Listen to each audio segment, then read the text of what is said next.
کہا اگر تم اپنی جانوں پہ ظلم کر بیٹھو تو میرے محبوب کی چوکھٹ پہ آ جاؤ. اور یہ حضور کی حیات طیبہ میں بھی تھا، ظاہری حیات میں بھی، کہ حضور کے پاس جائیں جب اپنی جانوں پہ ظلم کر بیٹھے، جس طرح حضرت ابو لبابہ سے ہوا.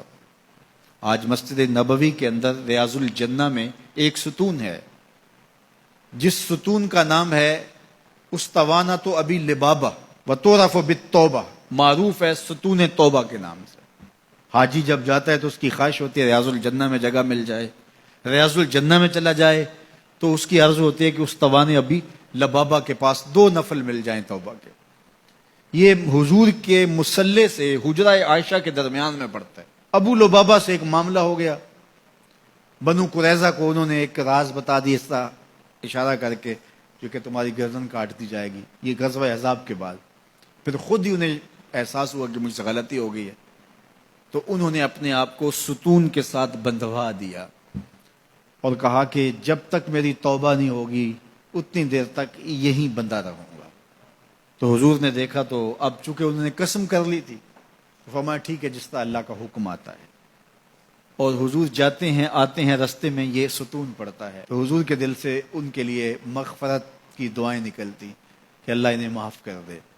6 دن اور 6 راتیں مسلسل وہ ستون کے ساتھ بندے رہے کہ میرا گناہ معاف ہو جائے.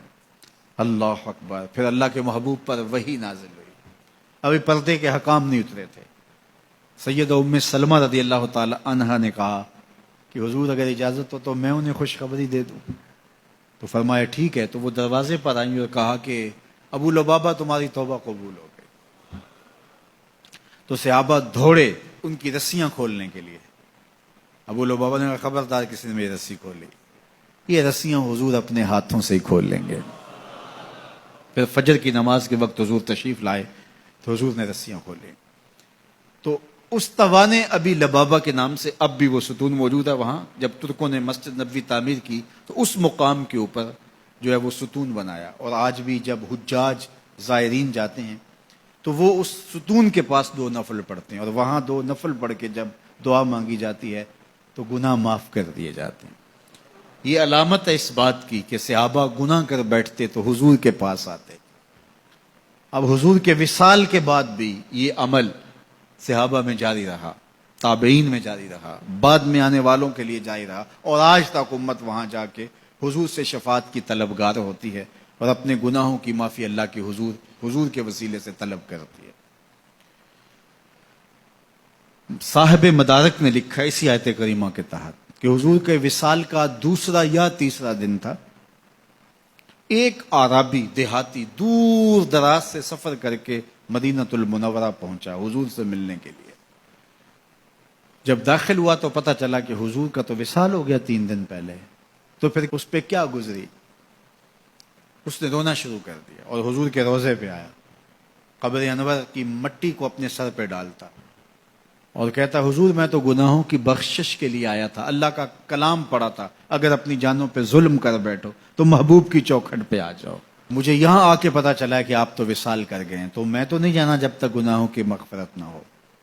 ضد کر بیٹھا تیرے کولوں انج منگاں گا جویں اڑیاں کرے ایانا. تو وہ ضد کر بیٹھا حضور کے روضہ انور کے پاس، قبر نور کے پاس بیٹھ گیا، مٹی لا کے سر میں ڈالتا اور کہتا کہ حضور میں تو بخشش و مغفرت کے لیے آیا ہوں، میں نے تو نہیں جانا جب تک میری مغفرت نہ کر دی جائے. تو صاحب مدارک نے لکھا ہے فنودی من القبر انہ قد غفر لک، قبر نور سے آواز آئی جا تیرے گناہ معاف کر دیے گئے. یہ حضور کے وصال سے 3 دن بعد کی کہانی ہے. اور اس کے ایک عرصہ بعد امام عطبی کہتے ہیں میں حضور کے روضے کے پاس بیٹھا تھا اور ایک دیہاتی آیا اور اس نے بھی فریادیں کی اور فریادیں کر کے چلا گیا، اور میں بیٹھا تھا، بیٹھے بیٹھے اونگ آ گئی تو حضور کی زیارت خواب میں ہوئی اور آپ نے فرمایا اے عطبی اٹھو اور اس عربی دیہاتی کو ڈھونڈو اور جب مل جائے میری طرف سے جنت کی بشارت دے دو. مجرم ہو تو منہ اشکوں سے دھوتے چلے آؤ، مجرم ہو تو منہ اشکوں سے دھوتے چلے آؤ، آؤ در تواب پہ روتے چلے آؤ. قرآن میں مذکور ہے بخشش کا طریقہ، سرکار کی دہلیز سے ہوتے چلے آؤ. کہا جرم کر بیٹھو تو محبوب کی چوکھٹ پہ آ جاؤ.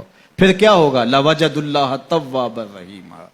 تم تو گناہوں کی معافی لینے آئے تھے لیکن محبوب کو ساتھ لے آئے ہو، لہذا وسیلہ حضور کا ڈالا ہے تو گناہ تو معاف ہوں گے ہی ہوں گے، اضافی رحمتیں بھی عطا کر دی جائیں گی.